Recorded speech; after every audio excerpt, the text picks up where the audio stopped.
আসসালামু আলাইকুম রহমতুল্লাহি ওবরাকাতুহ। আলহামদুলিল্লাহি ওয়াহদা ওয়াসসালাতু ওয়াসসালামু আলা মান লা নাবিয়্যা বা'দা ওয়া আলা আলিহি ওয়া সাহবিহি ওয়া মাওয়ালা।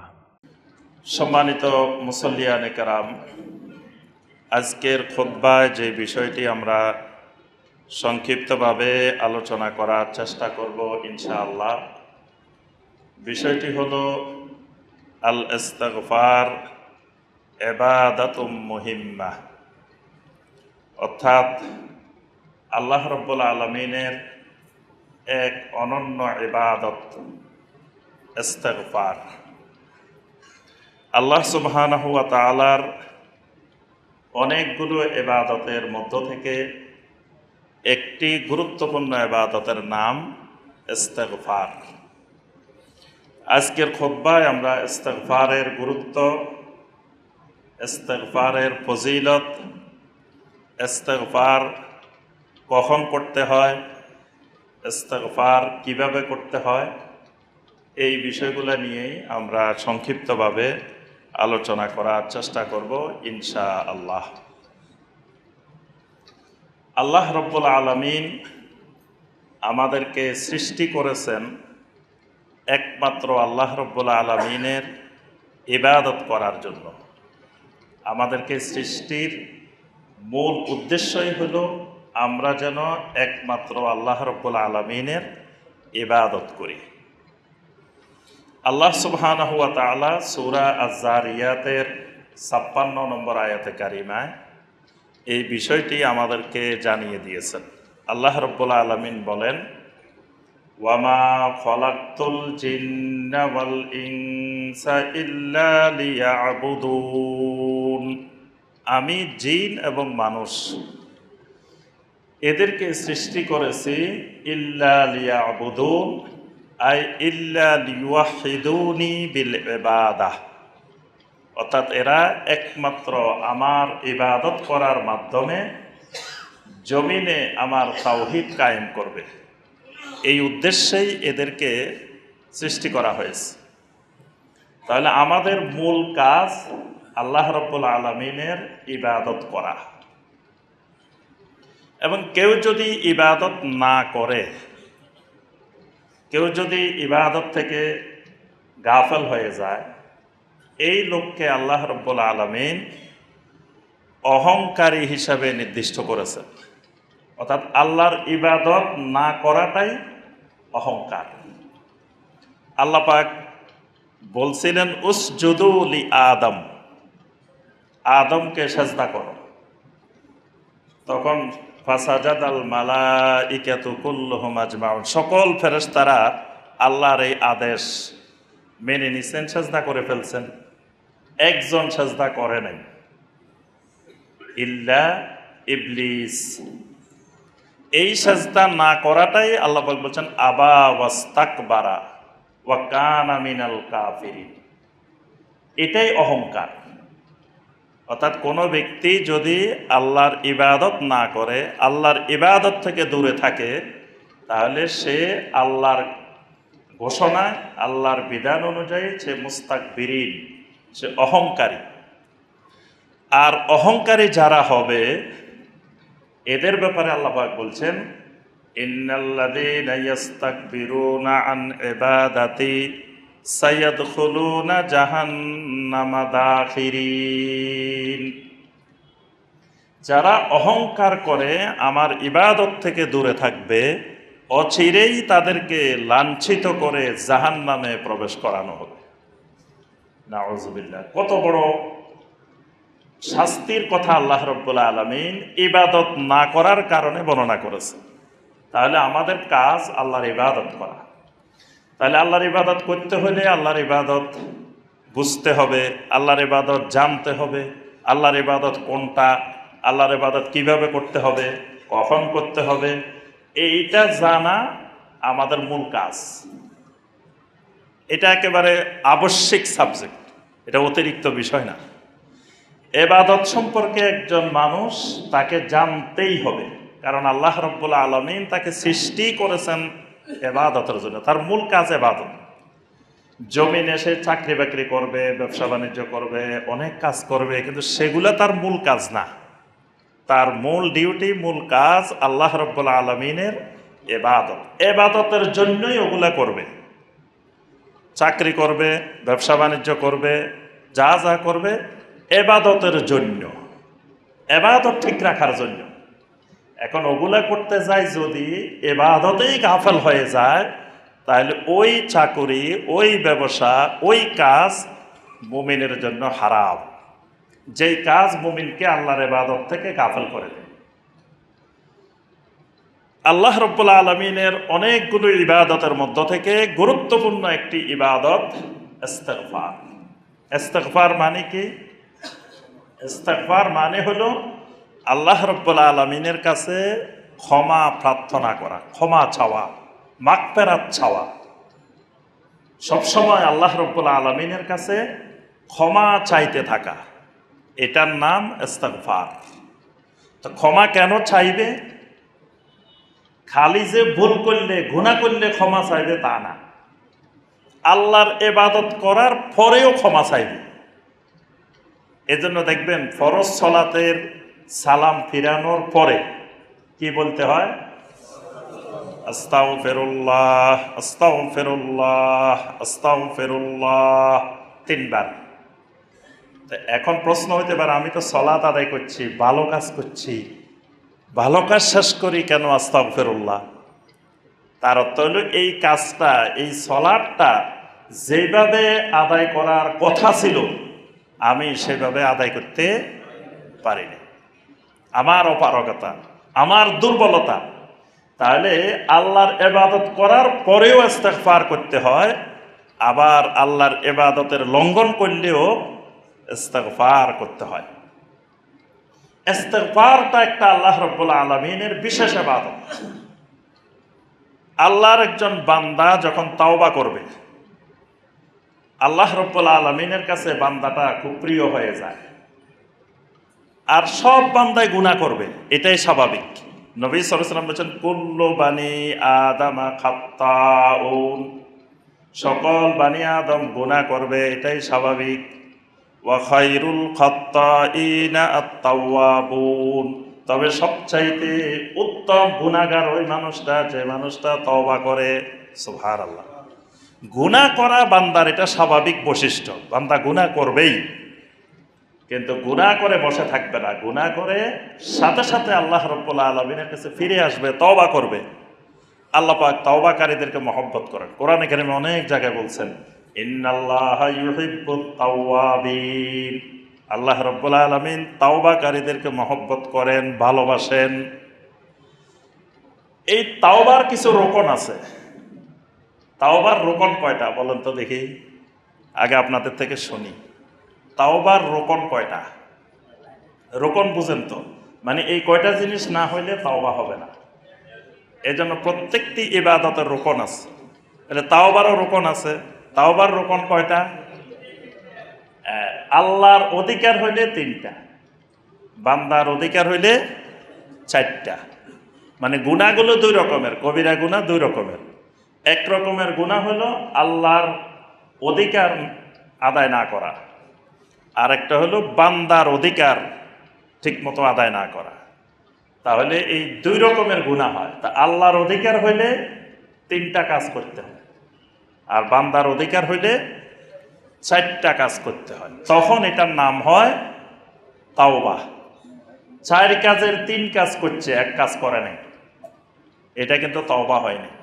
ধরেন একজন মানুষ ঘুষ খেয়েছে বা সুদ খেয়েছে, এখন এই আল্লাহর বান্দা আল্লাহর কাছে ক্ষমাও চাইছে, অতীতের গুনার জন্য অনুতপ্ত হয়েছে, ভবিষ্যতে আর কোনোদিন করবে না, আল্লাহর সাথে ওয়াদাবদ্ধ হয়েছে, 3 কাজ হয়ে গেছে, কিন্তু তার তাওবা হয়নি। তাওবা হয়নি কেন? তার 4 নম্বর রোকনটা আদায় হয়নি। 4 নম্বর রোকনটা কি? 4 নম্বর রোকনটা, সে যতজন থেকে ঘুষ খেয়েছে বা যত মানুষ থেকে সুদ খেয়েছে, ওই আল্লাহর বান্দা বান্দীদেরকে ফেরত দিয়ে তাদের থেকে ক্ষমা নিতে হবে। এটা না হলে সে 100 বার হজ করলেও তার কিন্তু তাওবা হবে না। সে যত কোটি কোটি টাকা সদাকা করুক, কিন্তু তার তাওবা হবে না, কারণ একটা রোকন হয়নি। তো তাওবার এই 3টা বা 4টা রোকনের মধ্য থেকে একটা রোকন হইল ইস্তিগফার। মানে তওবা করলে অতীতের গুনাহের জন্য যে নাফরমানিটা হয়েছে, এই নাফরমানির জন্য আল্লাহ রাব্বুল আলামিনের কাছে ক্ষমা প্রার্থনা করতে হবে, ইস্তিগফার করতে হবে। এটাও তাওবার একটা গুরুত্বপূর্ণ রোকন, তাওবার একটা গুরুত্বপূর্ণ অংশ। আমরা প্রথমে আসি ইস্তিগফারের গুরুত্ব সম্পর্কে কয়েকটি কোরআনে কারিমের আয়াত এবং হাদিস, তারপরে তাওবার ফজিলত আমরা আলোচনা করব। আল্লাহ রাব্বুল আলামিন সূরা আন-নিসার 110 নম্বর আয়াতে কারিমে বলেন, ওয়ামান ইয়ামাল সুআন আও ইয়াজলিম নাফসাহু সুম্মা ইস্তাগফিরিল্লাহ ইয়াজিদিল্লাহা গফুরার রহিমা। ওয়ামান ইয়ামাল সুআন আও ইয়াজলিম নাফসাহু, যে ব্যক্তি কোনো মন্দ কাজ করে ফেলেছে, আও ইয়াজলিম নাফসাহু, অথবা তার নফসের উপরে জুলুম করে ফেলেছে, সুম্মা ইস্তাগফিরিল্লাহ, এরপরে আল্লাহ রাব্বুল আলামিনের কাছে ইস্তিগফার করেছে, ইয়াজিদিল্লাহা গফুরার রহিমা, আল্লাহ রাব্বুল আলামিনকে ওই লোকটা গফুরুর রহিম হিসাবেই পাবে। সুবহানাল্লাহ। আল্লাহ পাক জানাই দিছেন, যখনই তোমার কোনো মন্দ কাজ হয়ে যাবে, যখনই তোমার কোনো নাফসের উপরে জুলুম, নাফসের উপরে জুলুম মানে গুনাহ করাটাই নাফসের উপরে জুলুম, যখন তোমার এরকম হয়ে যাবে, সুম্মা ইস্তাগফিরিল্লাহ, সাথে সাথে তুমি আল্লাহর কাছে ইস্তিগফার করবে। যদি ইস্তিগফার করো, ইয়াজিদিল্লাহা গফুরার রহিমা, তাহলে তুমি আল্লাহ রাব্বুল আলামিনকে মহা ক্ষমাশীল, মহা রহমশীল হিসাবে পেয়ে যাবে। সুবহানাল্লাহ। ইস্তিগফার সকল আমলের মধ্যে প্রথম সারির সেরা একটা আমল হইল ইস্তিগফার। এই কারণে সূরা মুহাম্মাদের 19 নম্বর আয়াতে কারিমায় আল্লাহ পাক 2টা জিনিসকে ফরজ করছেন, ঈমানের এলেমকেও ফরজ করছেন, আমলের এলেমকেও ফরজ করছেন। 2 এলেম একসাথে আল্লাহ রাব্বুল আলামিন এই আয়াতে কারিমায় ফরজ করছেন। তা আল্লাহ পাক প্রথম বলছেন ঈমানের এলেম, তারপরে বলছেন আমলের এলেম। ইমাম বুখারী রাহিমাহুল্লাহ সহিহ আল বুখারীতে একটি বাব এই নামে, এই শিরোনামে দিছেন যে বাবুল ইলমে কাবলাল কাউলে ওয়াল আমল, কথা বলার আগে, আমল করার আগে এলেম। এই সম্পর্কে অধ্যায় দিয়ে তিনি সাথে সাথে কোরআনে কারিমের এই আয়াতটা দিয়ে দলিল দিয়েছেন। সূরা মুহাম্মাদের 19 নম্বর আয়াত, আল্লাহ রাব্বুল আলামিন বলেন, ফাআলাম আন্নাহু লা ইলাহা ইল্লাল্লাহ ওয়াস্তাগফির লিযামবিকা ওয়ালিল মুমিনিনা ওয়াল মুমিনাত। ফাআলাম, দুনিয়ার সকল মানুষের জন্য আল্লাহ ফরজ করছেন। ফাআলাম, এলেম শিখো, জানো, বুঝো। কি জানবা, কি শিখবা? আন্নাহু লা ইলাহা ইল্লাল্লাহ, প্রথম তোমার উপরে ফরজ আল্লাহ রাব্বুল আলামিনের তাওহীদের ইলম শিখবা, লা ইলাহা ইল্লাল্লাহর ইলম শিখবা, এটা ফরজ।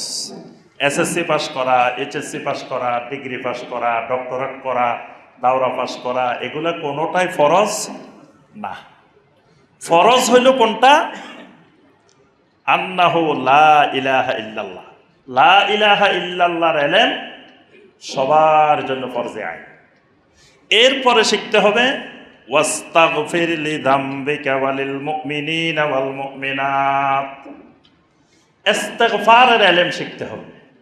তো দেখেন, ইস্তিগফারের ইলম দিয়ে ইমাম বুখারী রাহিমাহুল্লাহ বলেন, এখানে সকল আমলের মধ্য থেকে একটা আমলকে আল্লাহ রাব্বুল আলামিন বাছাই করে এই আমলটার ইলম শিখতে বলছেন। তার অর্থ হলো খালি ইস্তিগফারের ইলম না, যত আমল আছে সমস্ত আমলের ইলম শিখতে হবে। মানে যে ব্যক্তির উপরে সালাত আদায় করা ফরজ, এই ব্যক্তির উপরে সালাতের ইলমও ফরজ। সিয়াম যার উপরে ফরজ, সিয়ামের এলেমও তার উপরে ফরজ। জাকাত যার উপরে ফরজ, জাকাতের এলেমও ফরজ।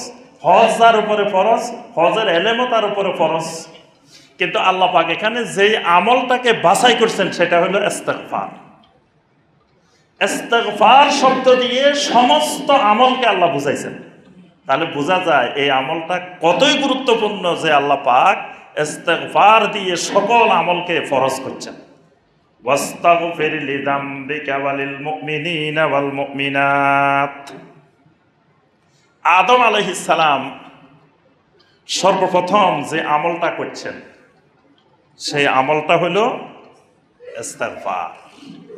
আদম আলাইহিস সালাম আল্লাহ পাক নিষেধ করছিলেন লা তাকরাবা হাযিহি শাজারা, গাছের কাছে চলে গেছেন।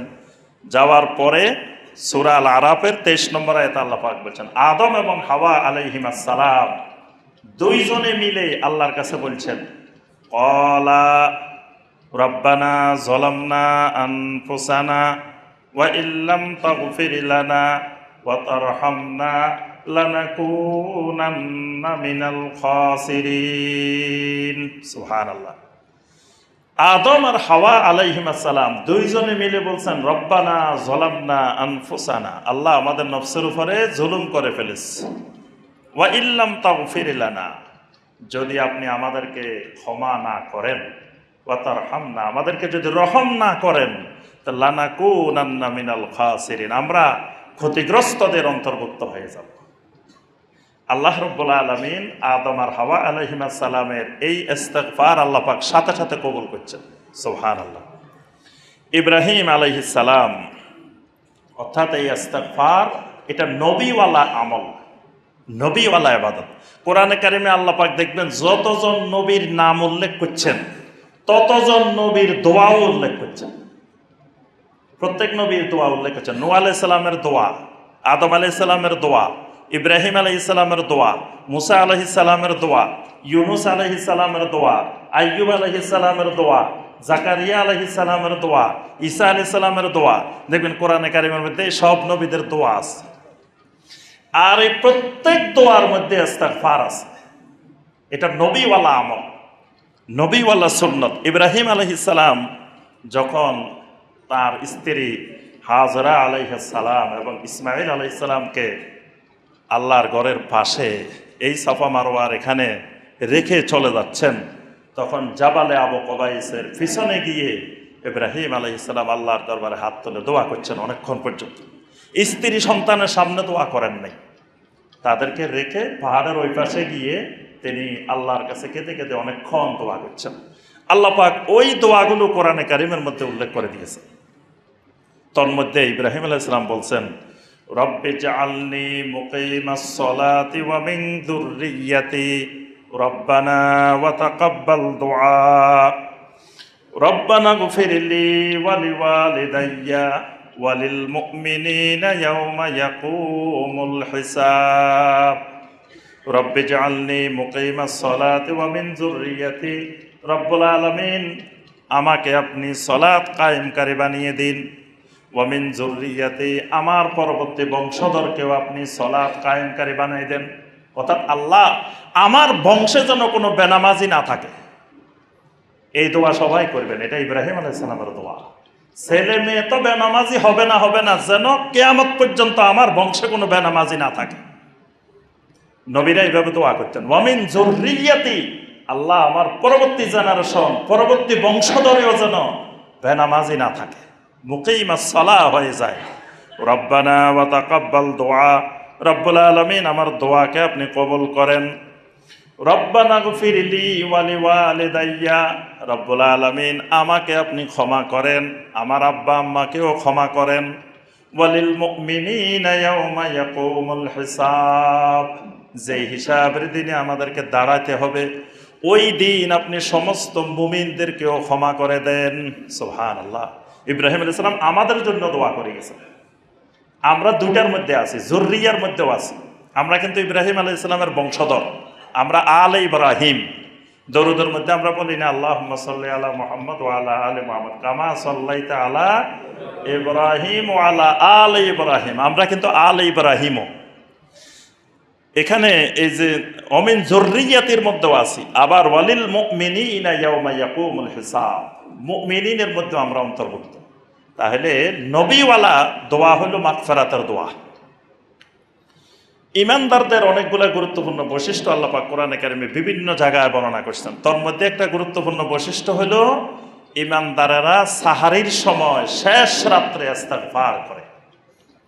সূরা আলে ইমরানের 17 নম্বর আয়াত, আস-সাবিরিনা ওয়াস-সাদিকিনা ওয়াল কানিতিনা ওয়াল মুনফিকিনা ওয়াল মুস্তাগফিরিনা বিল আসহার। ইমানদারদের বৈশিষ্ট্য হলো এরা হয় সাবিরিন, এরা হয় সাদিকিন, এরা হবে কানিতিন, এরা হবে মুনফিকিন। আর এদের গুরুত্বপূর্ণ বৈশিষ্ট্য ওয়াল মুস্তাগফিরিনা বিল আসহার, এরা শেষ রাত্রিতে সাহারির সময় আল্লাহ রাব্বুল আলামিনের কাছে ইস্তিগফার করে। এই আয়াতের তাফসীরে ইমাম ইবনে কাইয়িম রাহিমাহুল্লাহ বলেন, কোরআন হাদিসের দৃষ্টিতে বোঝা যায় আরবাআতুন তাজলিবুর রিজিক, কেউ যদি তার রিজিক বাড়াইতে চায় তো 4টা আমল তার রিজিককে বাড়াই দিবে, তার রিজিকের মধ্যে বরকত এনে দিবে। 4টা কাজ। 1 নম্বর কাজ কিয়ামুল লাইল, মানে রাত্রে তাহাজ্জুদের সালাত আদায় করা, কিয়ামুল লাইল করা, এটা বান্দার রিজিককে বাড়াই দিবে।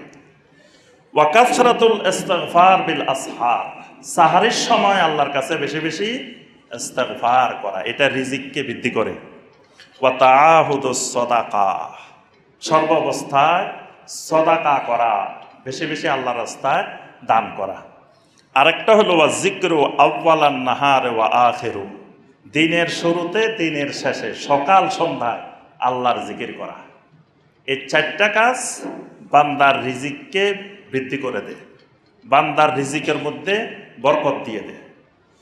তোর মধ্যে একটা কাসরাতুল ইস্তিগফার বিল আসহার। কোরআনে কারিমে এবং হাদিসে ইস্তিগফারের গুরুত্ব আরো অনেকগুলো আয়াত হাদিস আছে। এবার আসি আমরা ইস্তিগফারের ফজিলত। 1 নম্বর ফজিলত, ইস্তিগফার আল্লাহর একটা গুরুত্বপূর্ণ ইবাদত। যিনি যত বেশি ইস্তিগফার করবেন তিনি তত বেশি আল্লাহর ইবাদতের মধ্যে থাকবেন। এজন্য সারাক্ষণ আস্তাগফিরুল্লাহ ওয়া আতুবু ইলাই, আস্তাগফিরুল্লাহ ওয়া আতুবু ইলাই, আস্তাগফিরুল্লাহ ওয়া আতুবু ইলাই, আস্তাগফিরুল্লাহাল আযীম আল্লাযী লা ইলাহা ইল্লা হুয়াল হাইয়ুল কাইয়্যুম ওয়া আতুবু ইলাই। একেবারে সংক্ষিপ্ত ইস্তিগফার হলো রব্বিগফিরলি রব্বিগফিরলি রব্বিগফিরলি রব্বিগফিরলি, এটা হলো একবারে সবচেয়ে ছোট ইস্তিগফার। আর আস্তাগফিরুল্লাহ আস্তাগফিরুল্লাহ আস্তাগফিরুল্লাহ, এটা হলো সবচাইতে ছোট্ট ইস্তিগফার। আর সবচাইতে বড় ইস্তিগফার কোনটা? সাইয়্যিদুল ইস্তিগফার। সাইয়্যিদুল ইস্তিগফার এত ফজিলত, আল্লাহু আকবার। আল্লাহ রাসূল সাল্লাল্লাহু আলাইহি ওয়াসাল্লাম বলেন, যে ব্যক্তি সকাল বেলায় সাইয়্যিদুল ইস্তিগফার পড়বে, মুকিনান বিহা, ইয়াকিনের সাথে সাইয়্যিদুল ইস্তিগফার পড়বে সকাল বেলায়, ফামাতা মিন ইয়াউমিহি ক্বাবলা ইউমসিয়া, সন্ধ্যার আগে ওই দিনে যদি লোকটা মারা যায়, ফাহুয়া মিন আহলিল জান্নাহ, লোকটা জান্নাতবাসী হবে। সুবহানাল্লাহ। সন্ধ্যায় যদি সাইয়্যিদুল ইস্তিগফার পড়ে, সকালের আগে যদি মারা যায়, ফাহুয়া মিন আহলিল জান্নাহ, লোকটা আহলুল জান্নাহ হবে, জান্নাতবাসী হবে। সুবহানাল্লাহ। তাহলে এই ছোট ইস্তিগফার থেকে শুরু করে বড় ইস্তিগফার পর্যন্ত এই ইস্তিগফারগুলো দিনে যতবার পারা যায় ততবার পড়তে হবে, গণার দরকার নেই। অগণিত অসংখ্য গণতে হবে, গুনাহ, নেকির কাজ গণা দরকার নেই। আব্দুল্লাহ ইবনে মাসউদ রাদিয়াল্লাহু তাআলা আনহু সবসময় বলতেন, ফাউদ্দু সাইয়্যাতিকুম, তোমরা বসে বসে গুনাহগুলা গণো, আজকে কয়টা গুনাহ করছো এটা গণো, তোমার হায়াতের মধ্যে কয়টা গুনাহ করছো এটা গণো। কিন্তু আমরা গুনাহ গণি না। তাসবিহ একটা হাতের মধ্যে মানুষকে দেখাই, আমি খুব আল্লাহওয়ালা বুজুর্গ মানুষ, আমার সাথে কথাও বলতেছে, তাসবিহও টানতেছে। বুজুর্গ মানুষ দেখবে হাত তাসবিহ নিয়ে নিয়ে হাতে মানুষকে বুঝাইতে চায়, উনি আল্লাহর জিকির করে সারাদিন। তো এই তাসবিহ গণার দরকার নাই, অগণিত ইস্তিগফার, অগণিত। যেখানে শুধু নবী সাল্লাল্লাহু আলাইহি ওয়াসাল্লাম সংখ্যা নির্ধারণ করে দিয়েছেন ওগুলা গুনতে হবে, এবং ওগুলা খালি গণলে হবে না, খুব মনোযোগের সাথে গুনতে হবে, কারণ শয়তান ওখানে আপনাকে সংখ্যা ঠিক রাখতে দিবে না। যেমন ফরজ সালাতের পরে 33 বার সুবহানাল্লাহ। এখানে শয়তান হয় 34 বার বানায় দিব, না 32 বার বানায় দিব। এটা যদি খুব মনোযোগের সাথে আপনি না পড়েন 33 হবে না। কারণ 33 হইলে নবী সাল্লাল্লাহু আলাইহি ওয়াসাল্লাম যে ফজিলতের কথা বলছেন, আপনি তো সেই ফজিলত পাই যাবেন। তো তাহলে শয়তানের কাজ কি, তার ডিউটি কি? তার ডিউটিটাই হলো আপনাকে ফজিলত থেকে বঞ্চিত করা। তো এই জন্য হয় 32 হবে, না হয় 34 হবে, যদি আপনি অত্যন্ত মনোযোগের সাথে তাসবিহগুলো গণনা না করেন। আর বাকি সময় যেগুলো নবী সাল্লাল্লাহু আলাইহি ওয়াসাল্লাম সংখ্যা বলেন নাই, এগুলো গণনার দরকার নাই, এগুলো অগণিত, এগুলো আল্লাহর ফেরেশতারা গণবেন, তারা লিখবেন, তাদের ডিউটি এটা। আমার কাজ হলো শুধু অগণিতবার আল্লাহর জিকির করা, তাসবিহগুলো বলা, ইস্তিগফারও অগণিতবার।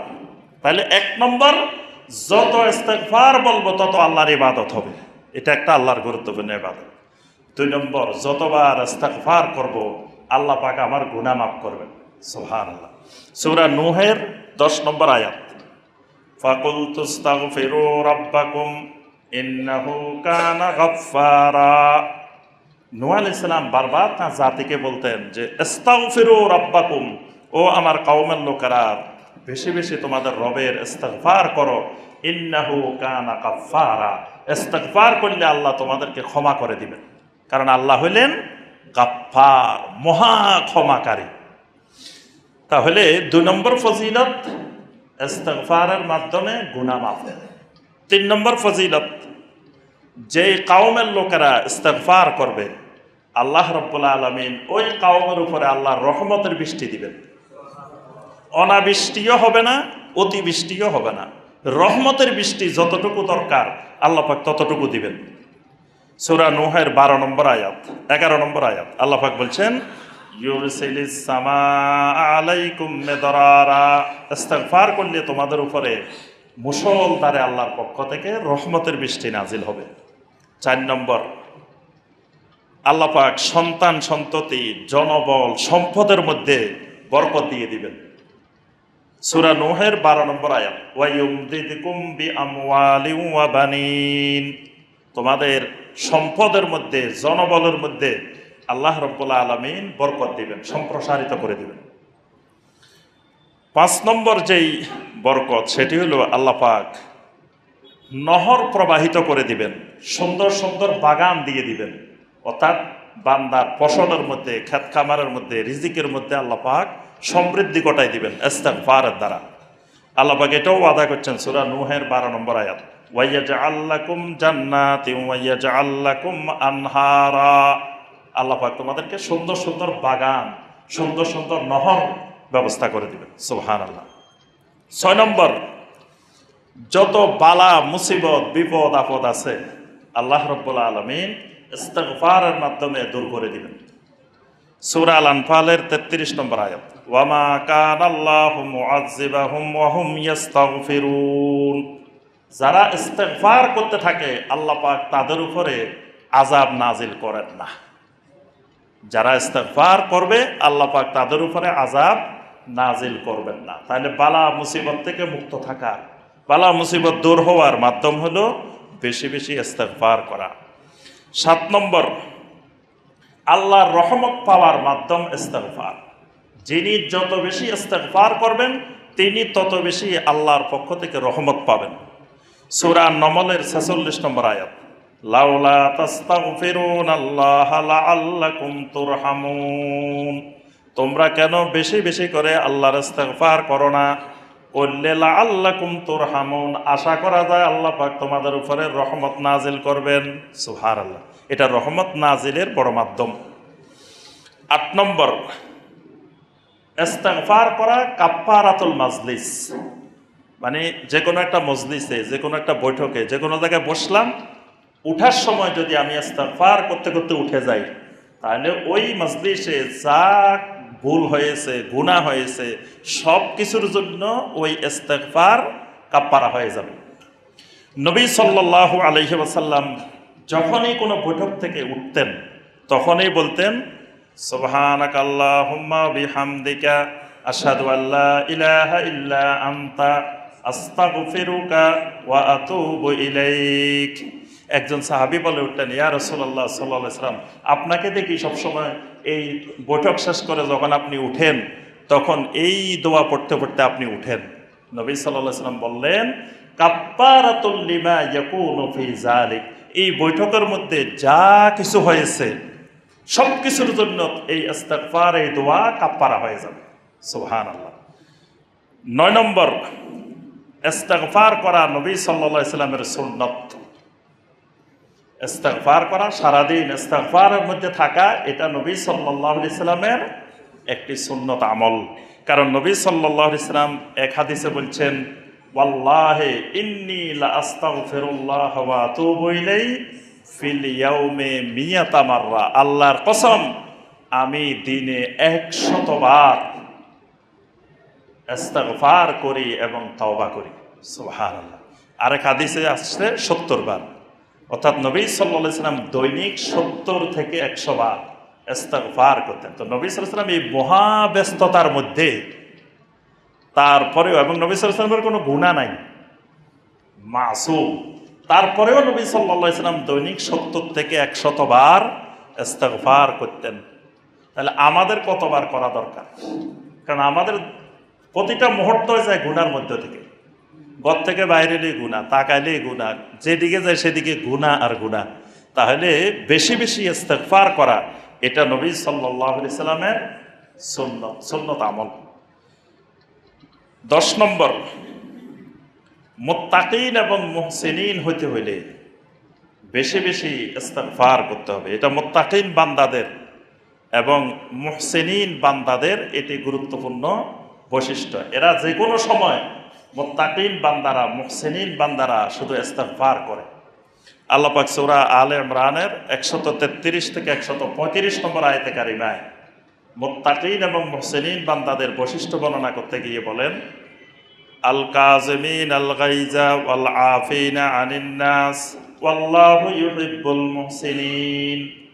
মুহসিনিন বান্দারা, প্রথমে আল্লাহ পাক কয়েকটা বৈশিষ্ট্য বলছেন যে এরা সবসময় নিজের রাগকে, ক্রোধকে সংবরণ করে, মানুষকে ক্ষমা করে, এরা মুহসিনিন। এরপর আল্লাহ পাক বলছেন, ওয়াল্লাযীনা ইযা ফাআলু ফাহিশাতান আও যালামু আনফুসাহুম ফাস্তাগফিরুল্লাহ ওয়া মান ইয়াগফিরুয যুনুবা ইল্লাল্লাহ।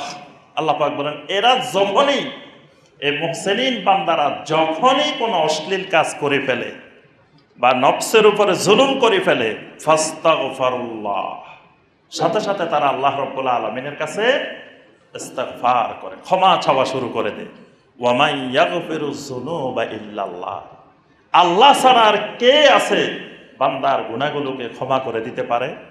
অর্থাৎ মুহসিনিন বান্দারা যখনই ক্ষমা চায় আল্লাহ ক্ষমা করে দেন। সুবহানাল্লাহ। আর মুহসিনিন বান্দা যারা হবে, ইয়াদখুলুনাল জান্নাতা বিগাইরি হিসাব, কোনো হিসাব ছাড়া, বিনা হিসাবে আল্লাহ মুহসিনিন বান্দাদেরকে জান্নাতে পাঠাবে। সুবহানাল্লাহ। মুত্তাকিনদের হিসাব হবে, তবে সহজ হিসাব, হিসাবান ইয়াসীরা। যারা মুহসিনিন, তাদের হিসাবে নাই, তাদেরকে আল্লাহ রাব্বুল আলামিন বিনা হিসাবে মুহসিনিন বান্দাদেরকে জান্নাত দিবেন। আর মুহসিনিন বান্দার বৈশিষ্ট্য হলো এরা বেশি বেশি করে ইস্তিগফার করে, সবসময় এদের জবান দিয়ে ইস্তিগফার বের হয়। কখন কখন ইস্তিগফার করব? প্রথম কথা, সার্বক্ষণিক, সবসময় ইস্তিগফার, যে কোনো মুহূর্তে। মানে আল্লাহর জিকিরের মধ্যে আছে ইস্তিগফার, আল্লাহর জিকির একটা গুরুত্বপূর্ণ আল্লাহর জিকির। কিছুক্ষণ আমি পড়লাম সুবহানাল্লাহি ওয়া বিহামদিহি সুবহানাল্লাহিল আযীম, কিছুক্ষণ পড়লাম সুবহানাল্লাহি ওয়াল হামদুলিল্লাহি ওয়া লা ইলাহা ইল্লাল্লাহ আল্লাহু আকবার, কিছুক্ষণ পড়লাম সাল্লাল্লাহু আলাইহি ওয়াসাল্লাম, সাল্লাল্লাহু আলাইহি ওয়াসাল্লাম দরুদ পড়লাম, এটাও আল্লাহর জিকির। কিছুক্ষণ আস্তাগফিরুল্লাহ ওয়া আতুবু ইলাইহি, আস্তাগফিরুল্লাহ ওয়া আতুবু ইলাইহি, এটাও আল্লাহর জিকির। এইভাবে সারাক্ষণ আল্লাহর জিকিরের মধ্যে থাকা। আর বিশেষ করে কোনো গুনাহ করে ফেললে কাল বিলম্ব না করে আল্লাহ রাব্বুল আলামিনের কাছে ক্ষমা চাইতে থাকা, ইস্তিগফার করতে থাকা। যে কোনো আমলে সালেহ, ভালো কাজ করার পরেও বেশি বেশি ইস্তিগফার করতে হবে। আমরা প্রথমে বলছি যে খালি গুনাহ করলে ইস্তিগফার তা না, ভালো কাজ, নেক আমল করার পরেও বেশি বেশি ইস্তিগফার করতে হবে। কারণ কাজটা যেভাবে করার দরকার ছিল, সালাত আদায় করছি, সালাতটা যেভাবে খুশু খুজুর সাথে আদায় করা দরকার ছিল, যেই তাকওয়া নিয়ে, যেই কালবে সালিম নিয়ে সালাত আদায় করার দরকার ছিল সেভাবে আদায় করতে পারি নাই। এজন্য সালাত শেষ হবে বেশি বেশি আল্লাহর কাছে ইস্তিগফার করা। এরপরে বিশেষ করে সাহারির সময় শেষ রাত্রিতে আল্লাহ রাব্বুল আলামিনের কাছে বেশি বেশি ইস্তিগফার করা, কারণ এটি ইমানদারের বৈশিষ্ট্য। ওয়াল মুস্তাগফিরিনা বিল আসহার, এরা সাহারির সময় সব মানুষ ঘুমায় থাকে, কিন্তু এরা আল্লাহর কাছে ইস্তিগফার করতে থাকে। আর নবী সাল্লাল্লাহু আলাইহি ওয়াসাল্লাম আরেকটা হাদিসে বলছেন যে তুমি আল্লাহর কাছে ইস্তিগফার করতে থাকো যখন সব মানুষেরা গাফেল থাকে। তাদখুলুল জান্নাতা বিসালাম, শান্তির সাথে নিরাপত্তার সাথে তুমি জান্নাতে ঢুকে যাও। সুবহানাল্লাহ। এবার আসেন ইস্তিগফার কিভাবে করব। ইস্তিগফার একটা তো বলছি আমভাবে সবসময় ইস্তিগফার, তো কিছু কিছু ইস্তিগফার শব্দগুলা নবী সাল্লাল্লাহু আলাইহি ওয়াসাল্লাম শিখিয়ে দিয়েছেন, এই শব্দগুলাতে ইস্তিগফার করা।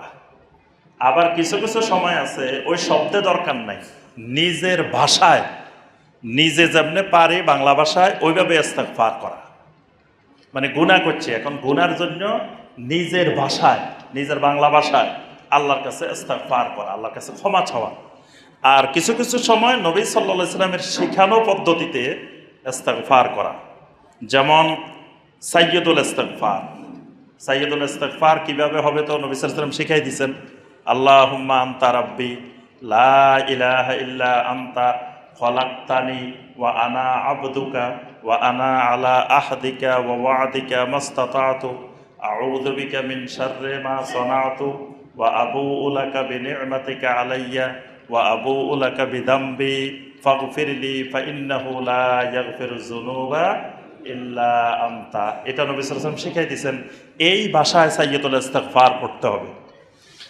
ফরজ সালাতের পরে সালাম ফিরানোর পরে 3 বার আস্তাগফিরুল্লাহ আস্তাগফিরুল্লাহ আস্তাগফিরুল্লাহ আল্লাহুম্মা আনতাস সালাম ওয়া মিনকাস সালাম তাবারাকতা ইয়া যাল জালালি ওয়াল ইকরাম।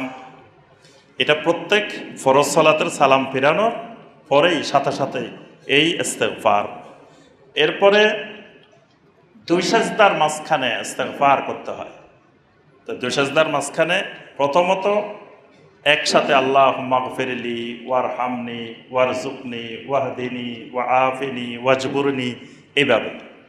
এত লম্বা না পারলে অনেক সময় দেখা যায় অনেক মসজিদের ইমাম সাহেবরা দেখা যায় খুব দ্রুত গতিতে নামাজ পড়ায়, মাঝখানে যে আপনি এই দোয়া পড়বেন এই সময় কিন্তু পাওয়া যায় না। তো যেখানে দেখবেন যে এরকম খুব দ্রুত গতিতে সালাত আদায় করতেছে, বেশি সময় নেই, সেখানে কমপক্ষে রব্বে গফিরলি রব্বে গফিরলি রব্বে গফিরলি যে কয়বার বলতে পারেন, মিনিমাম একবার রব্বে গফিরলি, তাহলে ইস্তিগফার হয়ে যাবে। আর পুরাটা বলতে পারলে এটাও সবচাইতে উত্তম। আল্লাহুম্মা গফিরলি ওয়ারহামনি ওয়ারজুকনি ওয়াহদিনি সবটা বলতে পারলে, আর না বলতে পারলে কমপক্ষে রব্বে গফিরলি। আবু বকর as-সিদ্দিক রাদিয়াল্লাহু তাআলা আনহু, এটা সহিহ আল বুখারী এবং মুসলিমের হাদিস, নবী সাল্লাল্লাহু আলাইহি ওয়াসাল্লামের কাছে এসে বললেন, ইয়া রাসূলুল্লাহ সাল্লাল্লাহু আলাইহি ওয়াসাল্লাম, আমাকে একটা ইস্তিগফার শিখাই দেন, যে ইস্তিগফারটা আমি সালাতের মধ্যে আল্লাহ রাব্বুল আলামিনের কাছে করব, এরকম একটা ইস্তিগফার শিখাই দেন। তখন নবী সাল্লাল্লাহু আলাইহি ওয়াসাল্লাম আবু বকর রাদিয়াল্লাহু তাআলা আনহুকে শিখাইলেন কোনটা? আল্লাহুম্মা ইন্নী যালামতু নাফসি যুলমান কাসীরা ওয়ালা ইয়াগফিরুয যুনুবা ইল্লা আনতা ফাগফিরলি মাগফিরাতাম মিন ইনদিক ওয়ারহামনি ইন্নাকা আনতাল গফুরুর রহিম। আমরা যেটাকে কি বলি? দোয়ায়ে মাসুরা। অনেকে মনে করে এটাই খালি দোয়ায়ে মাসুরা। দোয়ায়ে মাসুরা মানে মা উসিরা ফিল কিতাবে ওয়াস সুন্নাহ, কোরআনে কারিমের মধ্যে হাদিসের মধ্যে যত দোয়া আছে সবগুলোর নাম দোয়ায়ে মাসুরা। তো এই দোয়াটা গুরুত্বপূর্ণ, কারণ এটা নবী সাল্লাল্লাহু আলাইহি ওয়াসাল্লাম আবু বকর রাদিয়াল্লাহু তাআলা আনহুকে শিখাই দিয়েছেন যে এই দোয়া তুমি সালাতের শেষে আল্লাহর কাছে ইস্তিগফারের জন্য পড়ো। এরপরে অনেকগুলো হাদিসে নবী সাল্লাল্লাহু আলাইহি ওয়াসাল্লাম ইস্তিগফারের আরেকটা ভাষা শিখেছেন এইভাবে, আস্তাগফিরুল্লাহ আল্লাযী লা ইলাহা ইল্লা হুয়াল হাইয়ুল কাইয়্যুম ওয়া আতুবু ইলাইহি। কোন কোন রাওয়ায়াতে আসছে আস্তাগফিরুল্লাহ আল আযীম আল্লাযী লা ইলাহা ইল্লা হুয়াল হাইয়ুল কাইয়্যুম ওয়া আতুবু ইলাইহি। কোন জায়গায় আল আজিম আসছে আল্লাহর সাথে, কোন জায়গায় আল আজিম ছাড়া আসছে। তারপরে আস্তাগফিরুল্লাহ ওয়া আতুবু ইলাইহি। আর মসজিদে ঢোকার সময় ইস্তিগফার করা। মসজিদে ঢোকার সময় বিসমিল্লাহ ওয়াসসালাতু ওয়াসসালামু আলা রাসূলিল্লাহ আল্লাহুম্মা ইফতাহ লি আবওয়াব রাহমাতিক আল্লাহুম্মা গফিরলি যুনুবি আল্লাহুম্মা গফিরলি যুনুবি। মসজিদে ঢুকেই প্রথমে ইস্তিগফার করা যায়, আল্লাহুম্মা গফিরলি যুনুবি, আয় আল্লাহ আমার গুনাহগুলো ক্ষমা করে দেন, মাফ করে দেন। তারপরে আউযু বিল্লাহিল আযীম ওয়া বিওয়াজহিল কারীম ওয়া সুলতানিহিল কাদীম মিনাশ শাইতানির রাজীম। এটা হলো মসজিদে ঢোকার দোয়া। তাহলে মসজিদে ঢুকেও ইস্তিগফার করা, এইভাবে প্রতিনিয়ত সবসময় এগুলা হলো এই নবী সাল্লাল্লাহু আলাইহি ওয়াসাল্লামের শেখানো এই শব্দে আল্লাহর জিকিরের মতোই সবসময় ইস্তিগফার করা। আর যেটা আমি একটা গুনাহ করে ফেলছি, অন্যায় করে ফেলছি, ভুল করে ফেলছি, এইগুলোর পাশাপাশি আমার নিজের ভাষায় আল্লাহর কাছে কান্নাকাটি করে ক্ষমা চাওয়া, মাপ চাওয়া, এটাও ইস্তিগফার। এই কারণে সবসময় একজন মুমিন ইস্তিগফারের মধ্য দিয়েই তার ইবাদতের মধ্য দিয়ে অতিবাহিত করতে হবে। এটা আল্লাহর পক্ষ থেকে শেখানো বান্দার প্রতি বিরাট এক রহমত। এমন এক ইবাদত আল্লাহ শিখাই দিয়েছেন যে বান্দা গুনাহ করে এই ইস্তিগফার করবে, আল্লাহ রাব্বুল আলামিন ক্ষমা করে দিবেন। আল্লাহ সুবহানাহু ওয়া তাআলা আমাদের সবাইকে মুস্তাগফিরিন বান্দা হওয়ার তৌফিক দান করুন, মুস্তাগফিরিন বিল আসহার হওয়ার তৌফিক দান করুন, বেশি বেশি আল্লাহর জিকির করার তৌফিক দান করুন। আমিন ইয়া রাব্বাল আলামিন। সুবহানাকা আল্লাহুম্মা বিহামদিকা আশহাদু আল্লা ইলাহা ইল্লা আনতা আস্তাগফিরুকা ওয়া আতুবু ইলাইক। আসসালামু আলাইকুম ওয়া রাহমাতুল্লাহি ওয়া বারাকাতুহু।